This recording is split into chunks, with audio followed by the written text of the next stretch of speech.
Bismillahirrahmanirrahim. Assalamualaikum warahmatullahi wabarakatuh dan salam sejahtera. Sekalung penghargaan buat Tuan Pengerusi Majlis, barisan panel hakim yang arif lagi bijaksana, div-div kehormat yang dihormati, para guru, rakan-rakan peserta, seterusnya hadirin yang saya muliakan. Negara Ulum Tun Abdul Razak Husin pernah menegaskan bahawa perpaduan ialah kekuatan utama negara. Bertepatan dengan semangat itu, Rukun Negara diisytiharkan pada tahun 1970 sebagai ideologi kebangsaan bagi menyatukan rakyat selepas negara melalui detik hitam perpecahan. Lebih 5 dekad telah berlalu. Namun persoalannya, adakah 5 prinsip itu sekadar menjadi lafaz di bibir atau benar-benar hidup dalam jiwa kita? Maka, dengan penuh keyakinan saya berdiri di pentas ini untuk menegaskan bahawa penghayatan prinsip-prinsip rukun negara merupakan kunci utama bersama membina negara, bangsa yang bersatu, berdaulat dan sejahtera. Hadirin sekalian, pragmatik saya yang pertama, kepercayaan kepada Tuhan membentuk masyarakat yang berintegriti. Kepercayaan kepada Tuhan merupakan prinsip pertama rukun negara, kerana pembinaan sesebuah negara mestilah bermula dengan pembinaan insan.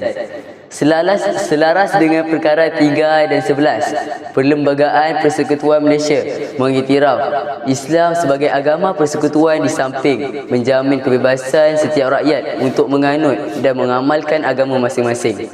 Peruntukan ini membuktikan bahawa negara kita dibina atas asas hormat terhadap pelbagaian kepercayaan. Bagi memperkukuh keharmonian tersebut, pelbagai program dialog antara agama dan inisiatif perpaduan terus dilaksanakan oleh Kementerian Perpaduan Negara. Usaha ini bukan sekadar menghimpurkan masyarakat berbilang kaum dan agama, malah menyuburkan persefahaman, toleransi dan saling menghormati agama. Dasar Perpaduan Negara turut meletakkan penghayatan rukun negara sebagai antara asas penting dalam memperkukuh perpaduan nasional. Fakta ini membuktikan bahawa pembentukan masyarakat berintegriti bukan sekadar bertanggungjawab individu, bahkan menjadi agenda utama pembangunan negara. Implikasinya, apabila rakyat berpegang teguh pada nilai agama, lahirlah masyarakat yang berakhlak mulia.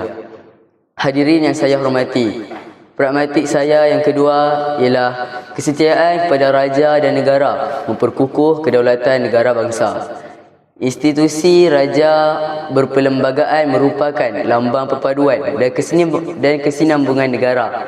Selaras dengan perkara 32 Perlembagaan Persekutuan yang di-Pertuan Agong, ialah ketua utama negara yang menaungi seluruh rakyat Malaysia tanpa mengira kaum, agama dan keturunan. Oleh itu, kesetiaan kepada raja dan negara merupakan asas kepada kestabilan serta keharmonian negara. Semangat patriotisme dapat diterjemahkan melalui penghormatan kepada jalur gemilang, penghayatan lagu negaraku dan penyertaan dalam sambutan Hari Kebangsaan. Namun, dalam era digital ini, kesetiaan kepada negara turut diuji melalui penyebaran berita palsu, fitnah dan provokasi yang boleh memecah belahkan masyarakat. Sebagai generasi madani, kita tidak boleh menjadi penyebar kebencian, sebaliknya menjadi penyebar kebenaran. Pelbagai program kenegaraan yang dilaksanakan oleh Jabatan Perpaduan Negara dan Integrasi Nasional terus menyemarakkan semangat cinta akan negara dalam kalangan generasi muda. Program-program ini membuktikan bahawa patriotisme bukan sekadar semangat bermusim ketika bulan kemerdekaan, tetapi nilai yang perlu disemai sepanjang hayat.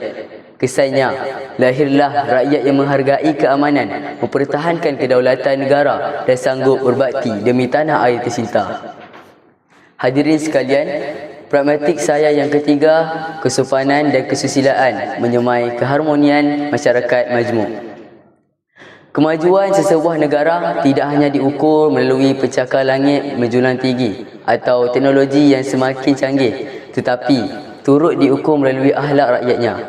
Hari ini, media sosial membuka ruang komunikasi tanpa sempadan. Namun, di sebalik manfaat tersebut, kita masih berdepan dengan isu buli cyber, penghinaan fitnah dan ucapan kebencian yang mampu meretakkan perhubungan sesama masyarakat. Situasi ini sesuai seperti peribahasa Melayu, kerana mulut santan binasa, kerana mulut badan binasa. Oleh itu, setiap patah perkataan yang kita ungkapkan mestilah mencerminkan adab dan nilai murni. Pelbagai kempen kesedaran berkaitan etika komunikasi dan literasi digital terus dilaksanakan bagi membentuk masyarakat yang lebih berkhemah dan berinteraksi. Implikasinya, apabila masyarakat mengamalkan budaya hormat menghormati, perselisihan dapat diselesaikan melalui hikmah, manakala perpaduan akan terus diperkukuh. Jelaslah bahawa kesopanan dan kesusilaan merupakan jabatan yang menghubungkan kepelbagaian rakyat ke arah pembinaan sebuah negara bangsa yang aman dan harmoni. Hadirin sekalian, kesimpulannya, pembinaan negara bangsa bukanlah tugas memimpin semata-mata, tetapi amanah seluruh rakyat Malaysia. Kepercayaan kepada Tuhan melahirkan rakyat yang berintegriti, kesetiaan kepada raja dan negara mempertahankan kedaulatan tanah air, manakala kesopanan dan kesusilaan menyatukan masyarakat yang berbilang bangsa dan budaya. Marilah kita menjadikan rukun negara bukan sekadar ikrar yang dilafazkan pada setiap perhimpunan, tetapi kompas yang memandu setiap tindakan kita. Sekian, wabillahi taufiq wal hidayah. Wassalamualaikum warahmatullahi wabarakatuh.